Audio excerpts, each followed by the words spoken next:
Hello, everyone. Welcome back to FFG Live. My name is Evan Johnson, and I'm joined here today by none other than Dane Beltrami. Hello, everyone. How you doing, Dane? I'm doing well, Evan. How are you? I bet you're especially happy because I know that the thing that has kept you like bubbling over with excitement every day in the office is finally out here. Yes. In the world, in the wild.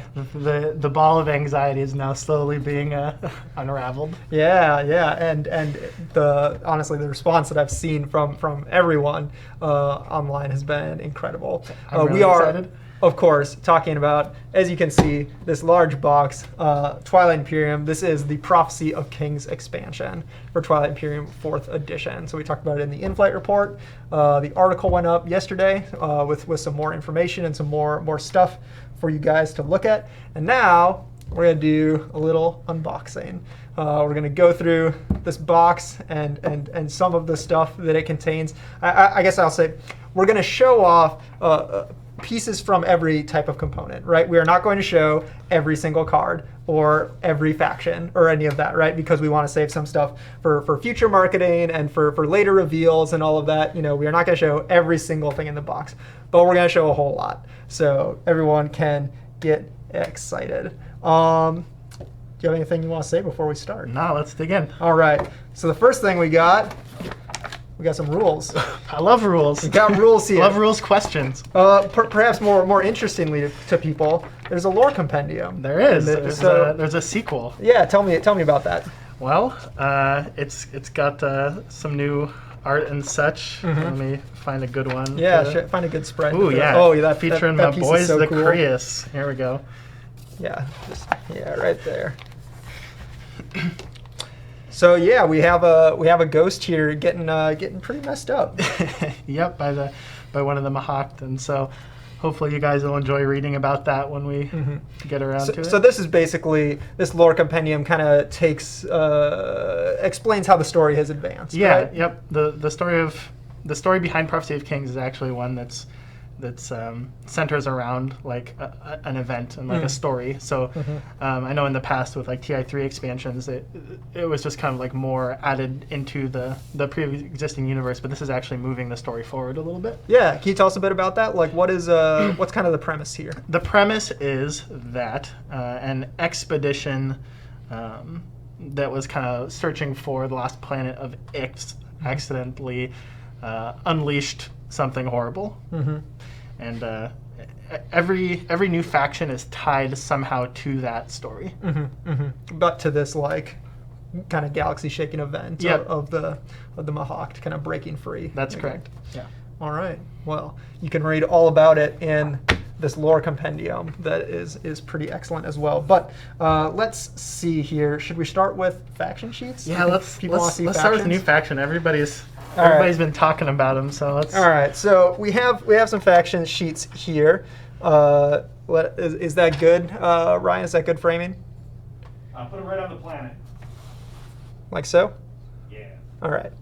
So we have here the Mahawk Gene Sorcerers. So people have already seen this, of course, but talk to me a little bit about these guys. Sure. Like, what went into the design of them? Yeah. Their general spiel is they are the genetic sorcerers, and they are kind of focused around getting other people's command tokens into their pool, which kind of gives them a sort of power over those factions, and lets them actually steal some of their abilities. In that way, they're kind of necrovirus-y. Yeah.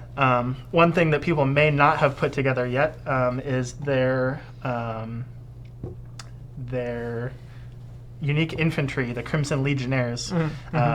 Some of you may have noticed my Twitter profile changing over the last week or so, and the Ghost of Crius becoming red. So those are the Crimson Legionnaires. The Mahawked, upon breaking free, actually end up getting a hold of a legion of Crius that are now kind of under their control. And so that's what the Crimson Legionnaires are. So they're an interesting faction, and people seem to be pretty alarmed by them so far. So that's good at least. I think you'll be even more alarmed when you see the hero at some point. They're a force to be reckoned with. They're pretty frightening. Sorry, give us a moment as we get this framing right so people can see these. Yeah. So I guess what would you say to people who are scared of how powerful these guys are? Don't worry, everybody has lots of new toys. Okay. Awesome. Awesome. Yeah. So. All right, we'll talk more about other things later. So the other new faction that people have seen is the Argent Flight, Yeah, of course. What's their spiel? The Argent Flight, they were the ones that were tasked with sort of guarding the gateway to Ixth. I kind of messed that up, didn't they? Yeah, they didn't do so hot there. It's probably not their fault, but you know.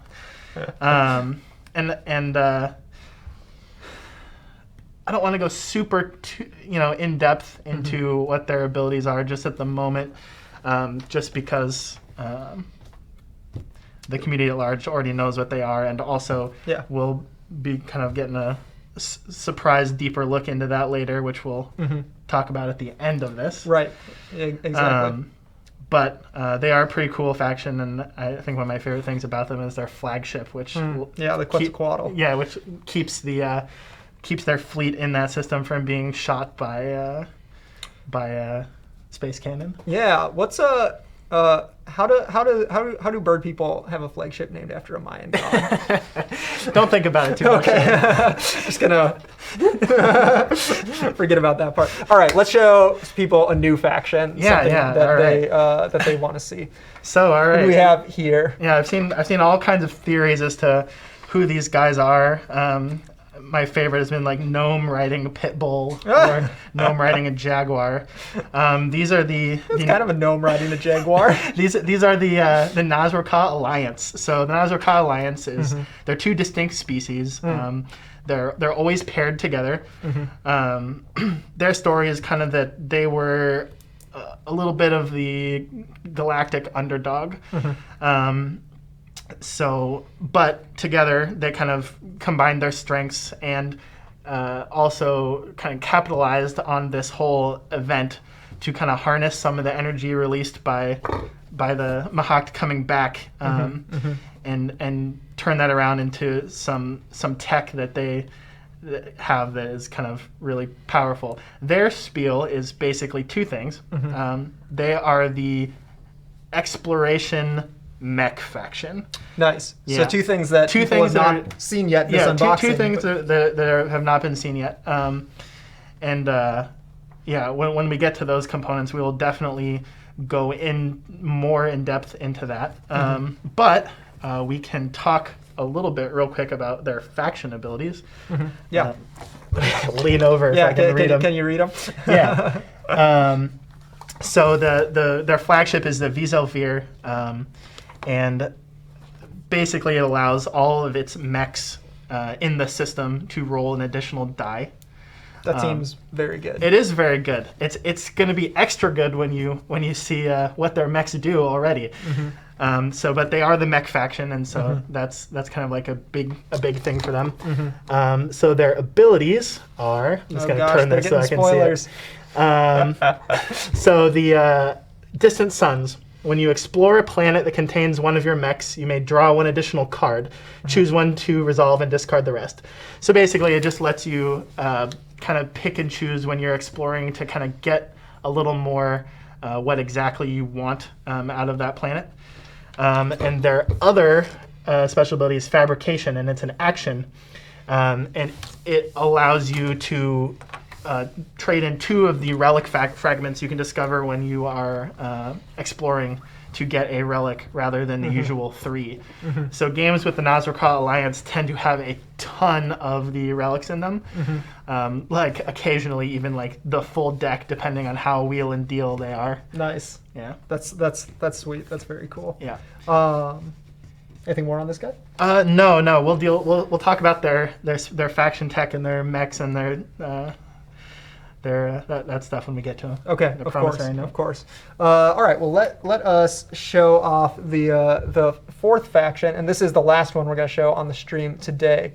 So this is one of my favorites. Yes, here. the Imperium. Yeah. So they look very cool. There's not been a lot of talk about these.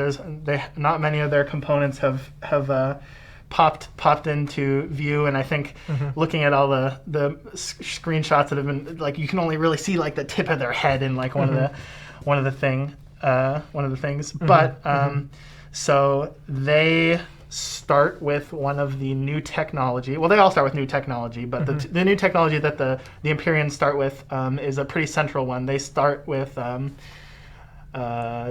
dark energy tap, I think it's called. Yeah. I should know the name of this. Which allows them to explore the frontier tokens straight out the bat. And the frontier tokens, people have surmised so far, are what allow players to explore the empty space, so not the planets. So Empyrean positioning themselves at the start near empty space, they can actually get some like really cool stuff straight off the bat. And there's a lot of awesome stuff that can come out of the exploration deck as far as the frontier tokens goes. There's some really neat things. Yeah, and we'll show us some of that later. Yep, for sure. Some people are speculating if that is a nebula home planet. That is a nebula home planet, the Dark. Yes, that is correct. So cool. Their home system is the Dark, and yeah, they kind of exist outside of space. Their story is that they're sort of like galactic historians that have traditionally remained kind of distant and removed, but the Mahact coming back, or the things surrounding the Mahact coming back, it was such a galaxy-shattering event that they felt like they needed to intervene or involve themselves in some way. So they're the Reapers. Got it. Yeah. they live in the same place as the Reapers, but no, they're not the Reapers. They're actually pretty diplomatic. Yeah, despite their creepy appearance. Yeah, they're they have a lot of like diplomatic avenues to them, which actually let's go over right now. Yeah. So first, I know. I'm They can sorry. see all this stuff. We're Oops, gonna do did that. I just reveal the Titans? Oh, no. So Dynamo is their flagship.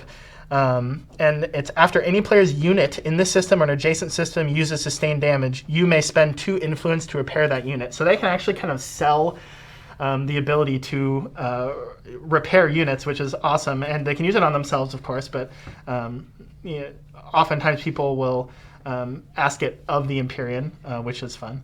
And that's not the only thing that they ask for from the Empyrean, so let's talk about that. Go over their abilities real quick. Voidborn. Nebula do not affect your ship's movement, so they can move in and out of nebulas and through them unhindered, which is important since the Dark is a nebula.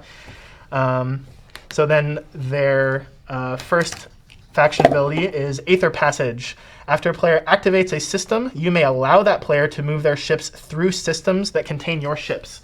So this is a first. This is in TI. It's kind of like allowing people the ability to move through your stuff willingly. Typically you're stopped from being able to do that. Right. And the other thing they have is Dark Whispers, which is just they actually have additional promissory note. So they have 2 total promissory notes, and so Dark Whispers is just a reminder to take the second promissory note during setup, and we will go over the promissory note when we get to those. Awesome. So there are then 3 more factions included in this box. So There there's are. 7 total.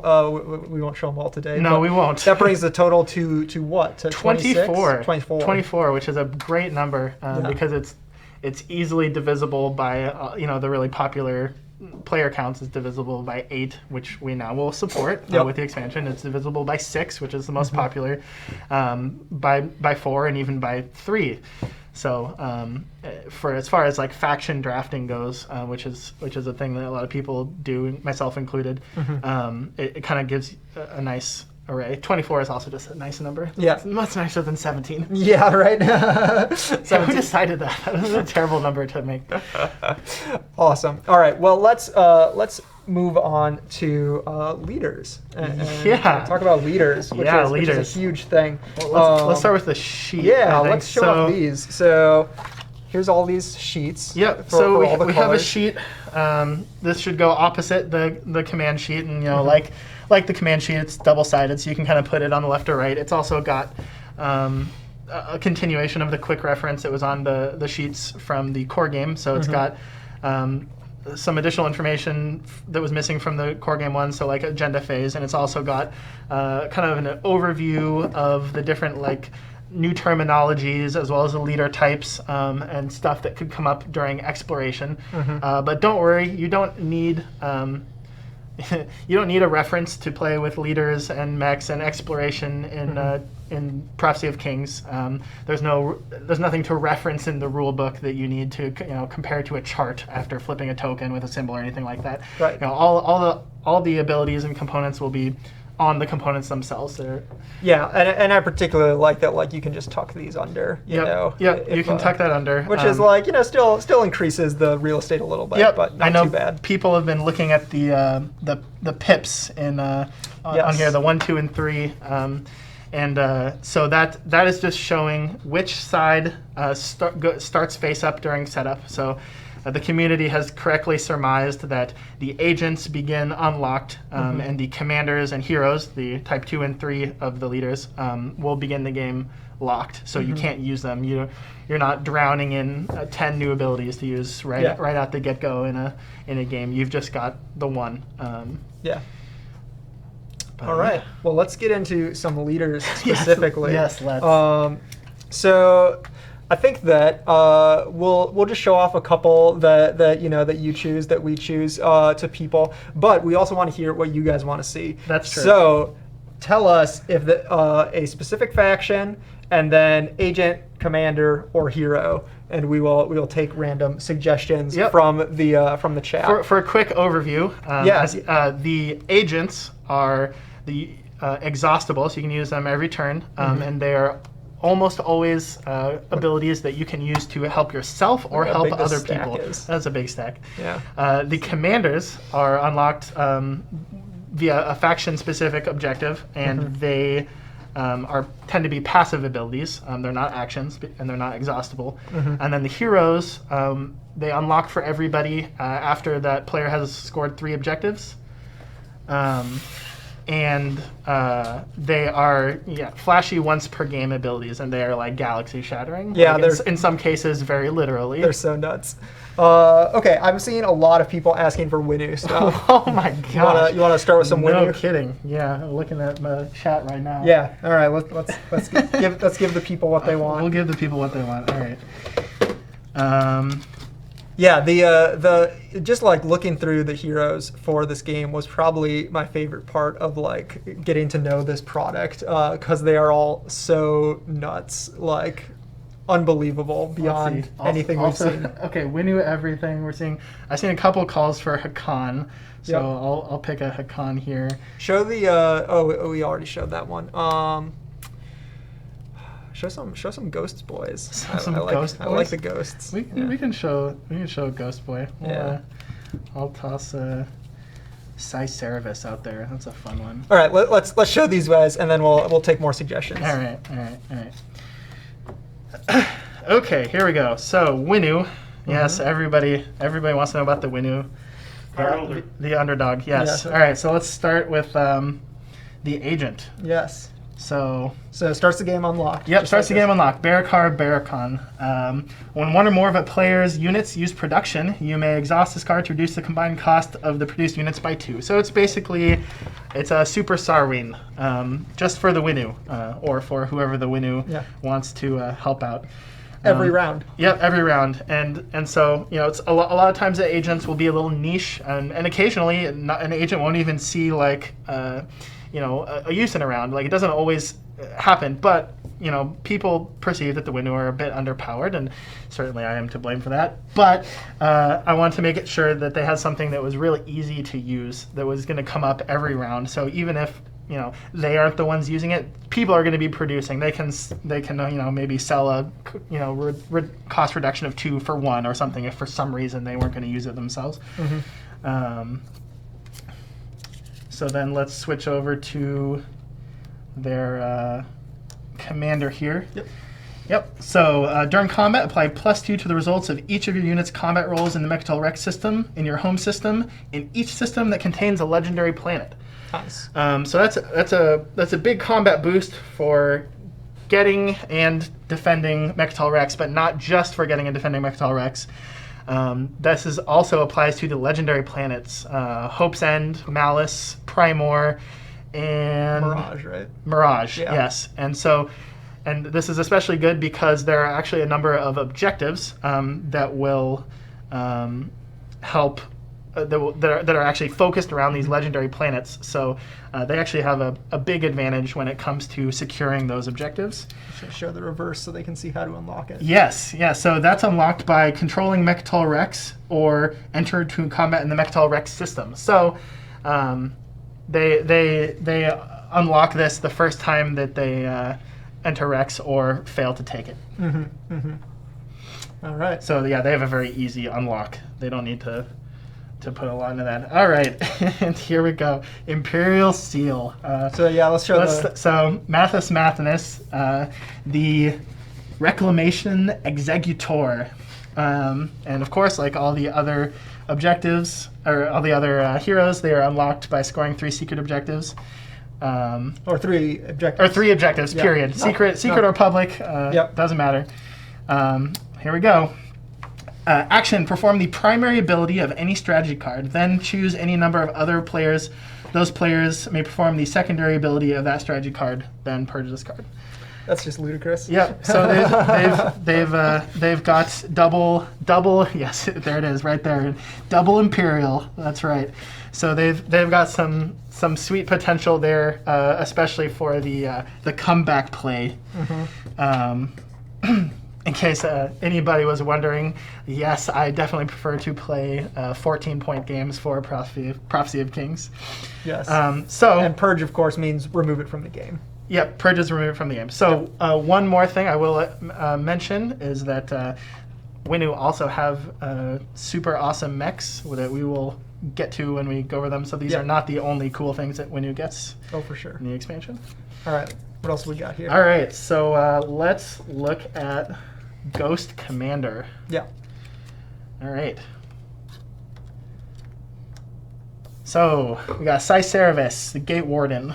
To unlock Cycervis, you need to have units in 3 different systems that contain alpha or beta wormholes. And this is kind of a fun one. This is one you definitely want to unlock early, in my experience, or not at all, because it's you really want to go out of your way to get it right away to make maximum use of it. But after your ships move, for each ship that has capacity and move through 1 or more wormholes, you may place 1 fighter from your reinforcements with that ship. And so basically they generate fighters as they move through wormholes, which is pretty awesome. You get a ton of value out of that, and it kind of helps. My oftentimes I struggle with the ghosts. They just kind of end up being a little vulnerable and overextending, and this helps them generate kind of like a fighter screen when they're using the wormholes. So yeah. All right. And then what do we have there? I saw a lot of people asking for Hakan, and is that their hero? This is a Hakan hero. Oh my gosh! And I know that people are gonna lose their mind over this, and it's it's whatever. So just I'm just gonna try not to read chat. It is both better and worse than it sounds. I mean, it's exactly what it sounds like. So we have Harug Gafara, the Nascent Twilight. That's his title, and he is featured in quite a few action cards, both from the core game and the expansion. But he has a pretty cool ability. Here we go. When 1 or more of your units use production, you may reduce the cost of each of your units to 0 during the use of this production. If you do, purge this card. So yes, money's for plebs. Money's for plebs. That's right. The Hakan do not need money. Yeah, this is more or less exactly the. All right, I've seen a lot of requests for Necro stuff. Can we grab some Necro guys? Heck yeah, we can. And then let's also grab something from like a new faction, like the Argent Flight maybe. Yep. Let's.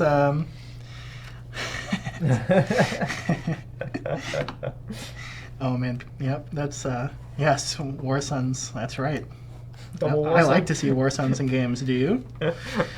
Let's look at Nazar Ka, actually, since we were talking about them.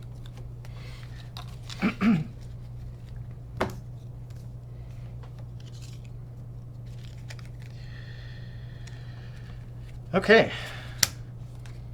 So here we go.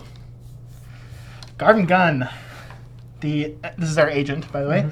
At the end of a player's turn, you may exhaust this card to allow that player to explore one of their planets. Simple.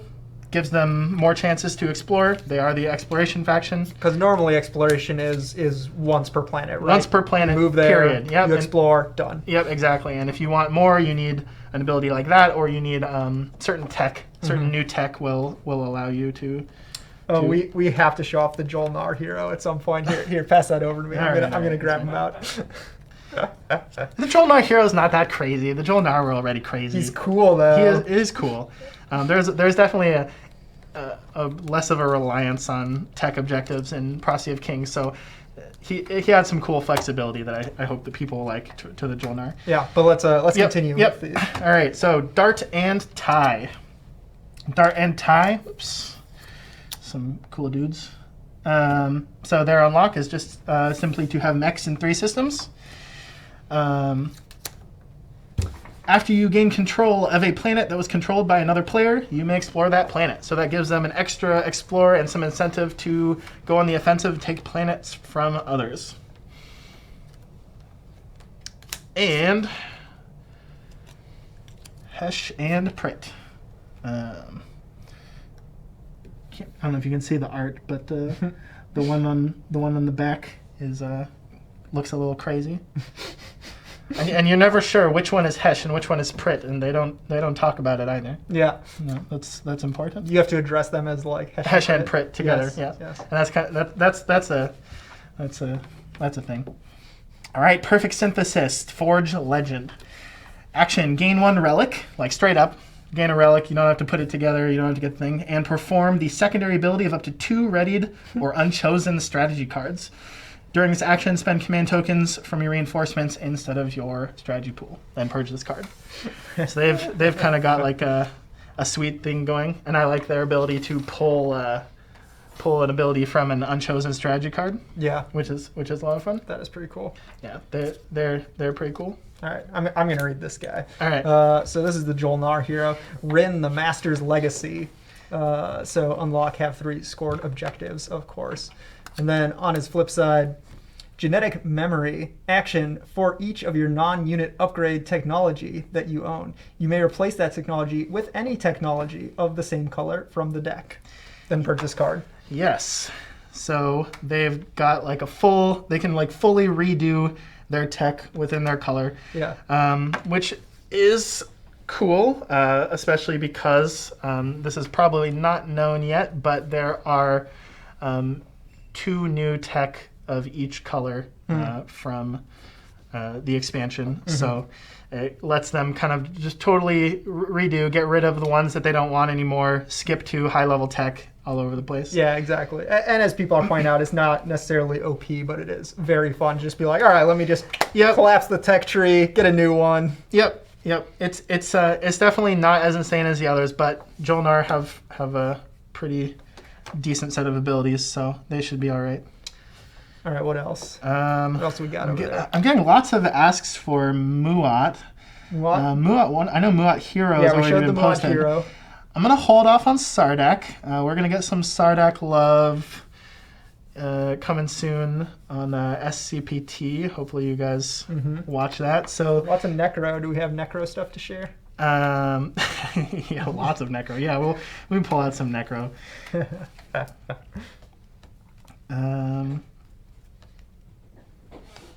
Sure. I'm gonna hold off on the Necro Hero for now. Sure.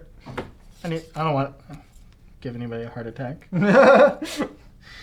All right. So let's start with Necromalion, the shifting host. So this is their agent.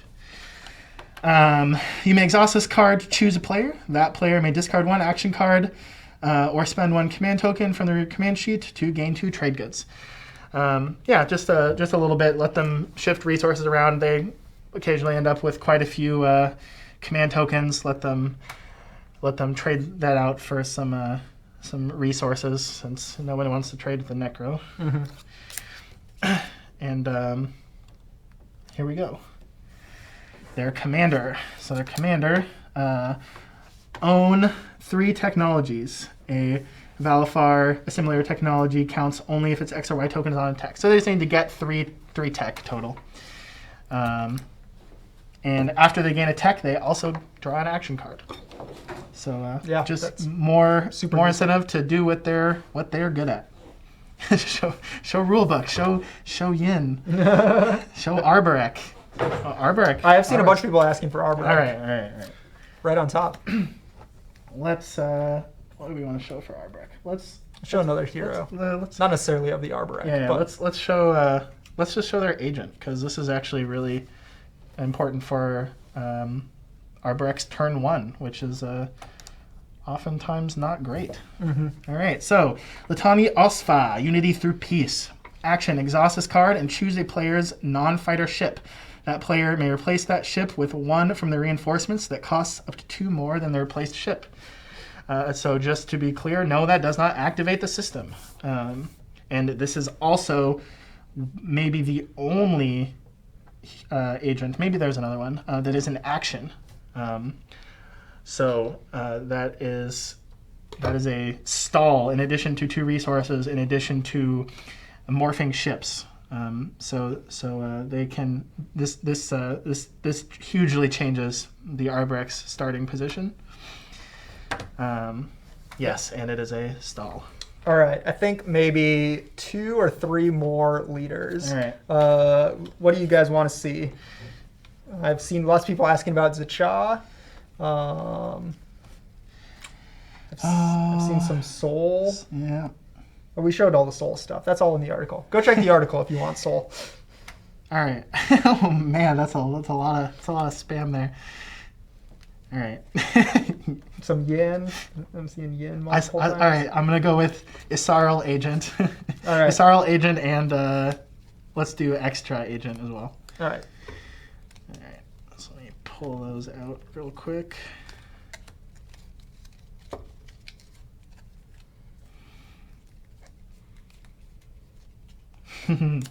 Whoops. Don't look at that. All right, so we got Grokuto Rin, the King's Shield. As an action, exhaust this card to ready any planet. If that planet is in a system that is adjacent to a planet you control, you may remove 1 infantry from that planet and return it to its reinforcements. So, yeah, maybe use it to refresh one of your planets. Maybe use it to set up a little peaceful annex. All right, and this one's fun. Yeah, I know I regretted certain aspects of the Necro, so I made sure to double down on that in Prophecy of Kings, just for maximum rules insanity later. I'm sure I will regret this later, but we have Sru, clever Sru. This card has the text ability of each other player's agent, even if that agent is exhausted. So this is the mimic agent.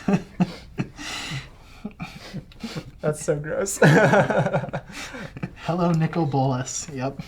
So, and just to be clear, as we are now moving on from leader cards here, gather up the ones that we've shown. Yeah. I want to do a little side by side here. All right. Cool.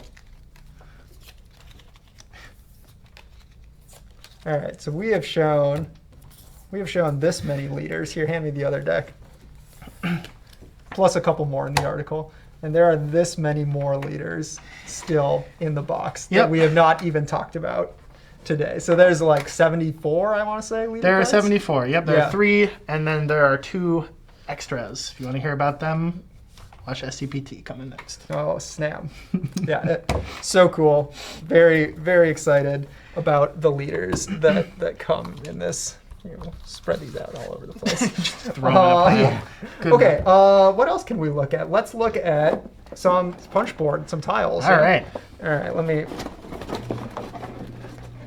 You may notice these if these look a little thin, this is not final punch board. Yep, so, this is printed on a cardboard sheet. So we got a whole bunch of new tiles and stuff. Yeah. How many tiles are we looking I at here? believe that there are 40 new tiles, so that includes home systems, that includes new red and blue back tiles, that includes hyperlanes, I want to get those so people can see Yeah, those. we'll definitely want to show people that. And that includes, of course, everybody's favorite, the Wormhole Nexus. There are, I believe, 9 hyperlane tiles. And so the hyperlane tiles are used to kind of do a more balanced map setup for 7 and 8 players and 5 players. But we've included other hyperlanes as well, so that people can use them to make kind of like cool maps. And we try to like even out the shapes and make sure that there's permutations of anything that people might want. I particularly like this guy here, the triangle shaped. So like here is kind of the a recommended setup, I suppose. Yeah, for there's use with 5 and 7 players. Yep, and they are double-sided as well. If someone isn't familiar with hyperlanes, do you want to really quick, like what are these? What is? Yeah, so hyperlane just basically makes it so you never stop a ship on a hyperlane tile, but you can move across them as if we get the overhead camera, Ryan. As if the places where they are connected were adjacent. So so like here is adjacent to there, or is adjacent to, I guess, all the way over there. Right. Right. And that's there's a kind of a special like graphical like treatment that's like a ring on the 6 main ones that are used for the standard hyperlane setup. And so those have become kind of adopted by the community and revised and iterated on ever since. I think they went up originally in a like TI3 online map document years ago, and they were a little different then, but we've kind of got. Oh, I misspoke. Well, that's not surprising. I don't know what I misspoke about. But I'm sure many things so far. And then let's so people may have seen the revised objective cards. Just really quick, what are these? Yeah, they're not actually revised per se. Diplomacy has been mechanically revised, and people are going to be familiar with it from the April Fool's Day posts on Twitter that just allow you to refresh planets that aren't necessarily in the system as part that you chose as part of the primary. The construction one, don't get super excited. It's just a wording change in regards to placing and spending, just to kind of make it flow a little better with a number of the construction-focused abilities that are in the expansion. I wanted to make sure they all worked right, didn't cause a ton of rules questions. Construction has received some indirect buffs, just in the sense of the kind of abilities that it triggers, and so I just wanted to make sure that it works. So its effect isn't going to be any different, just so that everybody is clear. The construction remains the same. Perfect. Let's see. Anything else more we want to say on like planets and all the new tiles? We have some planet cards in here somewhere if we want to show off any of those. No, but I'm gonna punch this out because I want to talk about that later. Ooh, yeah. Okay. Steal those guys. We can also talk about legendary planets at this point. We can, if that would be something we want to touch on. What are legendary planets? Legendary planets are planets that come with cards that, in addition to their planet card, that have special abilities on them. You exhaust them at the end of your turn to gain some effect. Sure. Which legendary planet do we want to? Ooh, let's talk about Mirage, since I have it right here. Okay. All right. So Mirage is here. I'm actually going to stick Mirage up there real quick. Yep. Mirage, as you may see, is a token. So Mirage is actually found through exploration of the frontier tokens. So this can pop up in any system that doesn't have a planet, and that includes like a supernova. Even we've had Mirage pop up in a supernova. Huh. We've had Mirage pop up in the Creus Gate. That's always fun. So it comes with, it's a 1/2 planet, but it has its own planet card, of course. Yep, it has its own planet card. And it also comes with the Mirage Flight Academy. You may exhaust this card at the end of your turn to place up to 2 fighters from your reinforcements in any system that contains 1 or more of your ships. So it gives you some fighter generation as long as you hold on to it. It's pretty cool. Yeah, that's awesome. So there's 4 of these legendary planets, right? Yep. There are 4 legendary planets. Lots of punch board, as we can see. There, it looks like there's maybe 9 or 10 sheets. There are 10 sheets of punch, 10 the same sheets as of in the punch. core of TI. Holy cow. TI4. The box is is smaller, not quite of as course. quite as long, but it is a Yeah. it is a pretty hefty box. It is a lot of punch. Got some Oh, more. I've seen this about 50 times now. Dane, will Omega Techs be included? No, Omega Techs are a pretty new thing. However, we will talk more about Omega Techs later. All right. So we've touched on planets and tiles, and surely we must be coming to the end. Not even close, though. No, not even close. All right. Let's show off some new plastic. Yeah. So we got 2 new colors. So We new have, player like, components, of course. magenta and orange. Pink, I guess. Let's go with some like mech plastic here. Yeah. Yeah, I love these guys. Those mechs look so cool. The mechs do look cool. Are those visible, Ryan? Move them over a bit.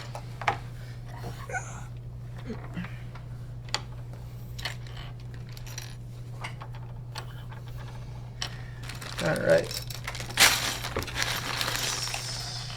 So other than, of course, the mechs, which do come, obviously, for every color, Yep. though we do not have those here to share with you guys today.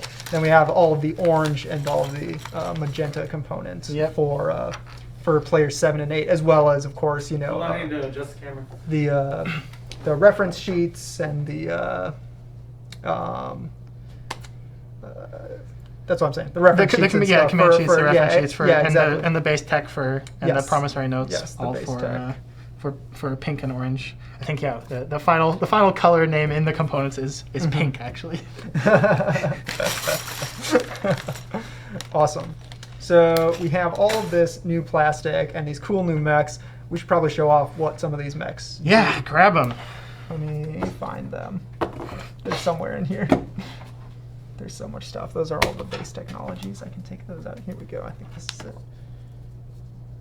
This is it. Bear with me. Can mechs join with the necrovirus? Well, found the that. necrovirus, the mechs are not tech, so no, they cannot be copied by the necrovirus. So here's the stack of mechs. Are these all mechs? No. Some of these are the unique tech for the new factions. So we got a whole bunch of mechs. Every faction has a unique mech. Yep, every right? faction has a unique mech. Yeah. So yeah, tell us what mech do you want to see? Give us a faction and tell us what kind of mechs you want. I'm just gonna push some of this stuff. Do mechs start unlocked? Yes, they start unlocked. Krius mech's already already on the article. You've already seen it. It wasn't clear that the Arbrek mech was in the article necessarily, but that one is already up there as well. The Arbor mech. Arbor mech. Some people asking for a new faction. Oh, we were going to show the Yep. Nosrock. Yep. The Nazraka. Yep. We'll show Yin and let's show the Soul ZS Thunderbolt too. Nice. All right, and Muat. I've seen people asking for some Muat stuff, so I've got a stack to show here. All right. Let's start with the Ember Colossus. So this is the Muat mech. When you use the Starforge faction ability in a system or an adjacent system, you may place 1 infantry from your reinforcements with this unit. Yeah, Pretty cool. good stuff. Muat gets some cool new stuff. I hope you guys are looking forward to that. Yeah, I love their hero. Supernova an entire system. Yeah, but yeah, they kind of have got some more like production focused stuff. So here we go. The DS Thunderbolt M2, the Soul mech. So when this mech deploys, so deploy is a keyword that kind of lets a unit be placed from the reinforcements. When you use your orbital drop faction ability, you may spend 3 resources to place 1 mech on that planet. So you can deploy a ZS Thunderbolt with orbital drop for 1 extra resource, which is pretty cool. Barony mech. Yeah, I'll go find that one. All right, Moya Ashes. It's also a deploy mech. When you use your Indoctrination faction ability, you may spend an additional influence to replace your opponent's unit, with 1 mech instead of 1 infantry. So you can indoctrinate into your mechs, which are pretty cool. Gee, I don't know which side to start the Nazra mech on.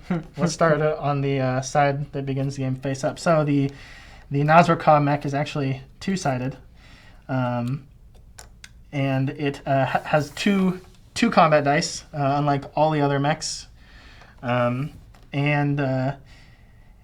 So if the Eidolon is in the space area of the active system at the start of combat, flip the card. So if it is being transported and it's sitting in the space area, it actually becomes the Z-Grav Eidolon on the other side, which is to say that it can take part in space combat and ground combat, and then just has an ability that lets it flip back over. That's so cool. Yep. And I did want to do the Barony. I saw someone asking if that mech takes capacity. It does take capacity, yes. Okay. And the Argent Flight mech, on the other hand, does not. All right.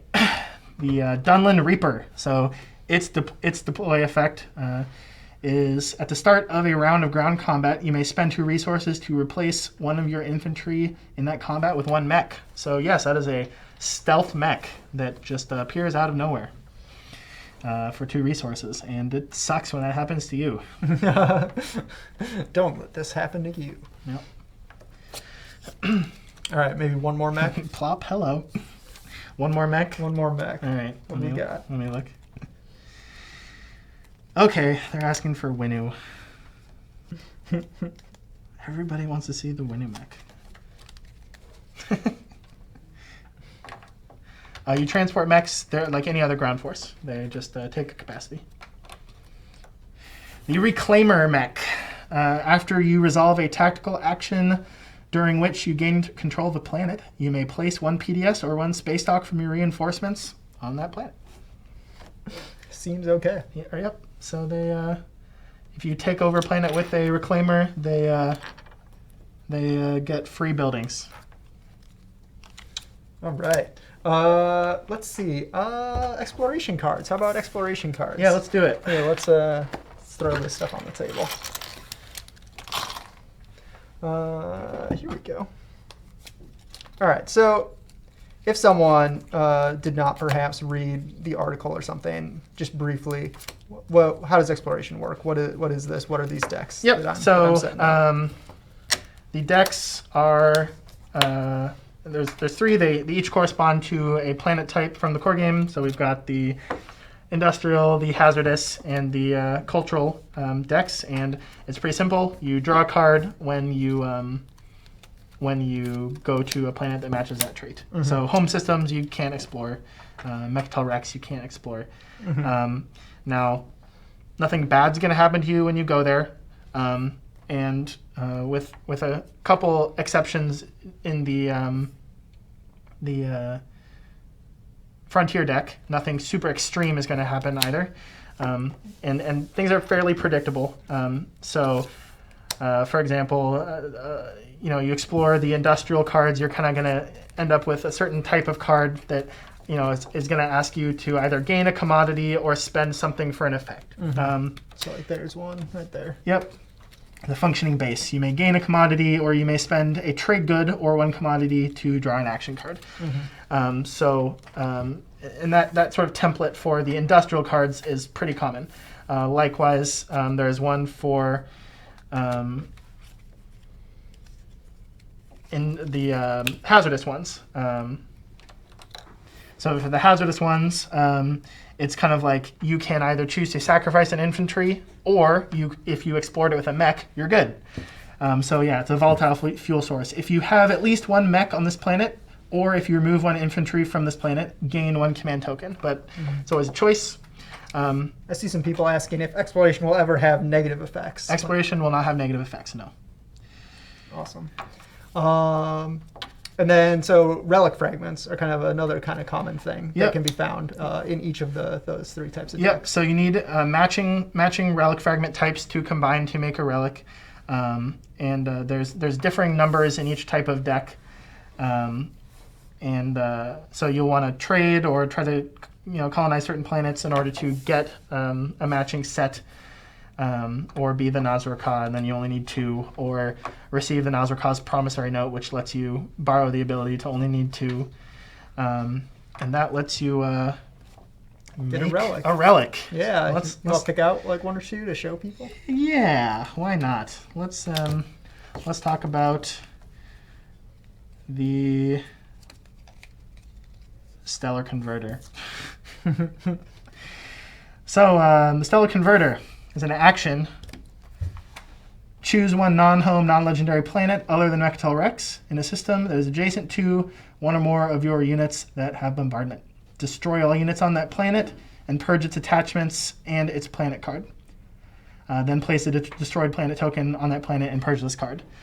So yeah, one of the things that you can build out of the relic deck is a Death Star. Yeah, I look forward to hearing about how people manage to use that. Yeah. I see people asking about attachments. Yeah. Part of Prophecy of Kings in the rules, you'll find that a number of the agendas that have you voting on planets have been removed from the agenda deck and are now things that you can discover. I wasn't super happy with the way that those agendas turned out. They're kind of flops in the agenda phase. So now you can discover a research base while exploring, or now you can discover a planet that has increased resource or influence value. So you will find that planet, you explore it, and rather than resolve its card, you will just attach it to that planet instead. I saw 2 questions here that I think are both important to address. So the first question, what are the easiest things to leave out if someone wants to reduce bloat and not screw up balance? Let's see. I think that would depend on if you wanted to use the new factions or not, because the new factions are kind of intrinsically tied to the new stuff and start with the new tech. But beyond that, you could feasibly just use mechs for the most part. You could just use like new planet tiles, new objectives, or some of the new tech. Probably half of it. I think that you could probably also institute kind of like a little bit of a half measure where you say that like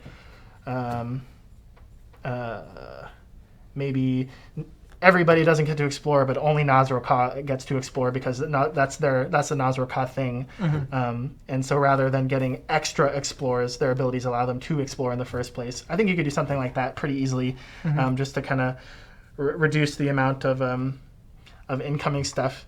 Interestingly enough, kind of less experienced players haven't really struggled a whole lot with Prophecy of Kings mechanics. It's actually been experienced players have been like, they'll see a new ability and then they'll just go, their brains will turn off, which is fun and kind of actually what's been happening in Twitch chat. Yeah. And then the other question that I saw is, if we took out the insert of the core box, would all of this stuff fit in the core box? As your best guess. I'm going to say no. Okay. Yep. I'm going to say no. Yeah. Yes, this is a holistic expansion. It is not meant to be played in a modular fashion, just so that everybody is aware of that. All right. And then the Frontier exploration. Yeah, so what's that all about? So the Frontier, they require the Dark Energy tech to explore. Here's the one that we were talking about earlier, Mirage. place a Mirage Planet token in the system, gain the Mirage Planet card, and ready it. Then purge this card. So here is the tech. Yeah, Dark Energy tap. Yeah, Dark Energy tap also, in addition to letting you explore frontier tokens, it lets you retreat into some additional systems. So it kind of improves your retreat.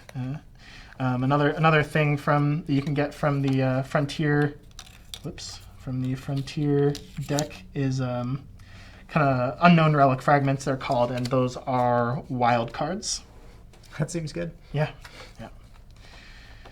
And then beyond that, I'll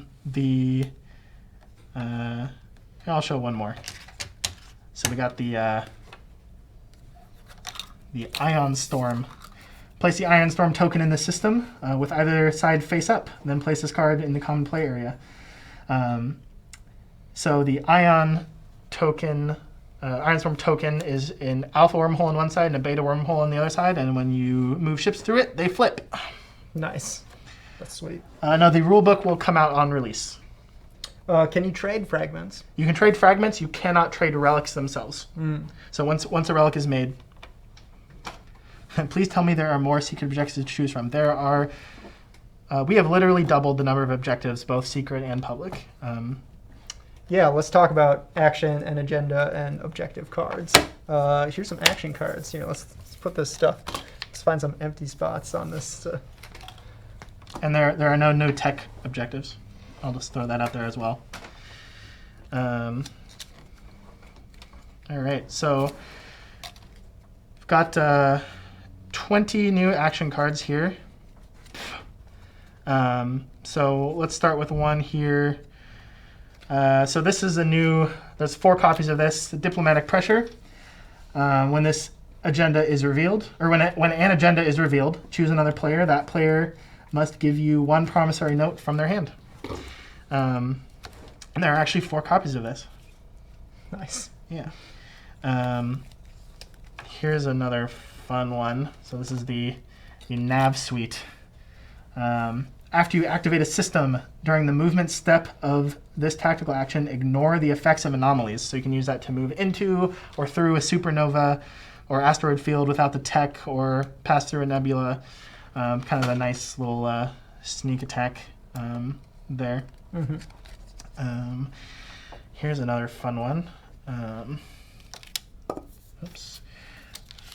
Divert funding. Return a non-unit upgrade, non-faction technology that you own to your tech deck, then research another technology. So that lets you do a redo kind of on tech. It also lets you get rid of tech that you start with, which is kind of a cool one. Nice. You want to show off some agendas maybe? Sure. And here's I'll just throw the objectives over at you as well. I can't even this isn't even like a single layer of stuff anymore. I'm like piling on top of other game components. I like this one. I don't want to talk too much about agendas, but here we go. Political censure. Elect player. The elected player gains this card and 1 victory point. The elected player cannot play action cards. If the owner of this card loses this card, they lose 1 victory point. So if it gets repealed, they don't get to keep it. Excellent. Yep. And then objectives. What do we got floating around over there? All right, so here we go. So everybody can see new objectives. Yeah. A lot of control focus, construction focus, fleet focus. Not a ton, and like stuff on new mechanics. There's no tech focus stuff. So yeah, let's look at some secrets.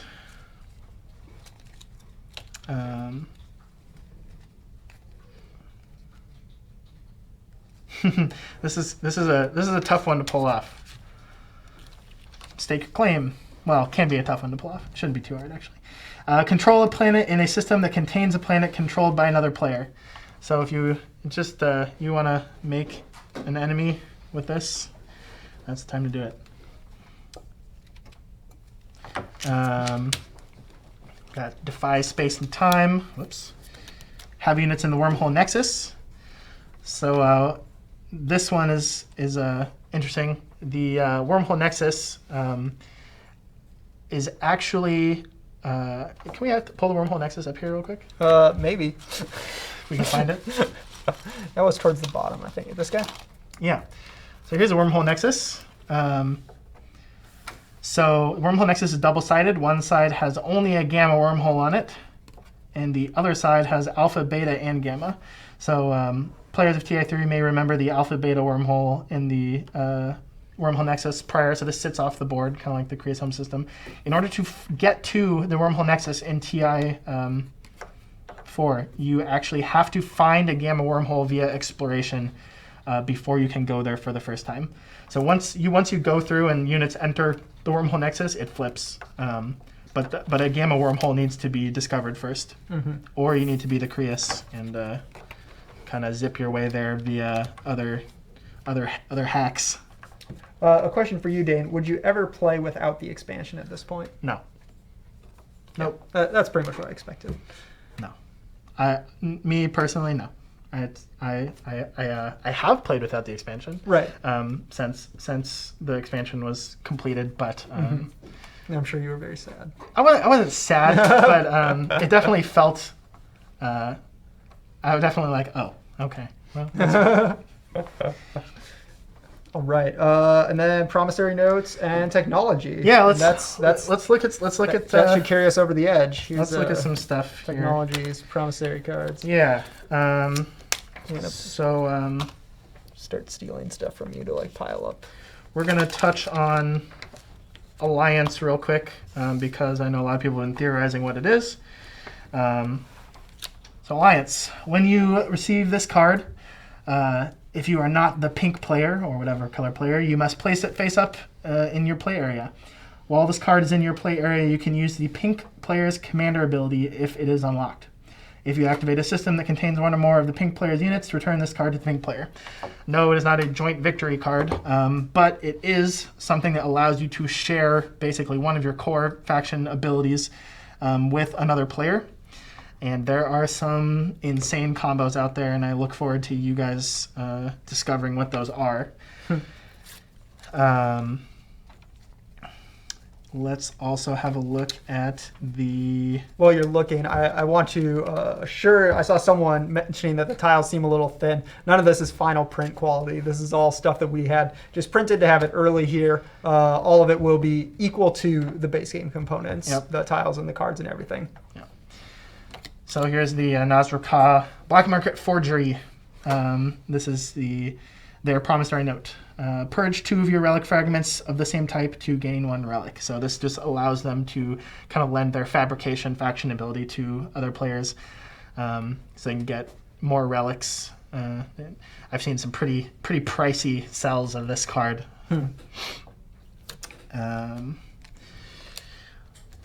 Then let's look at the Dark Pact and the Blood Pact. Here we go. So the Empyrean, they've got 2. You may remember their Dark Whispers faction ability.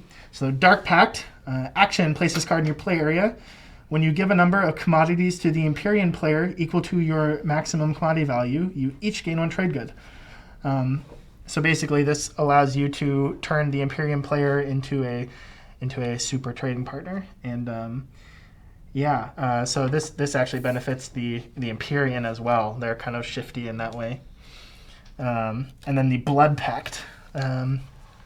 Place this card face up in your play area. When you and the Empyrean player cast votes for the same outcome, cast 4 additional votes for that outcome.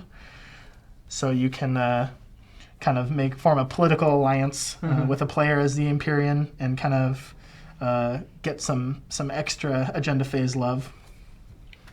Sweet. Yeah. So then, hey, are faction tech hiding around over there? They're there. Right there, I believe. Right. Yep, they are. So here, speaking of the political theme of the Empyrean. Yeah. Let's go into that with their tech. So, 2 blue tech are a requirement. The Aether Stream. This is an Empyrean faction tech. After you or one of your neighbors activates a system that is adjacent to an anomaly, you may apply +1 to the move value of all that player's ships during this tactical action. So they can boost move speed of other players' ships, which is fun and stacks with all kinds of things for some crazy movement. And then Void Watch. Yeah, this used to be a faction ability. We had to change that. After a player moves ships into a system that contains one or more of your units, they must give you one promissory note from their hand if able.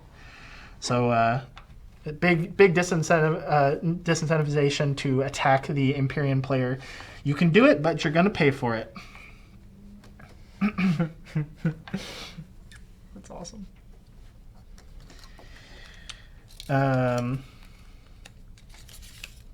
And then, let's look at Nazraka as well. So 1 red, Supercharge. At the start of a combat round, you may exhaust this card to apply +1 to the result of each of your unit's combat rolls during this combat round. Nothing super flashy, but it is a morale boost that you can use each turn. And actually, believe there is a tech that will allow you to unexhaust it and use it again. And their other one is a 3 green. It's expensive, but prefab archaeologies. After you explore a planet, ready that planet. So that's a crazy one for the Nazraka. They can get some serious resources out of this card, but it is expensive. All right. Well, we are closing in on the end for real this time. Do you have any last things that you want to show off people before we close out this stream? I think we've covered a little bit of everything this far.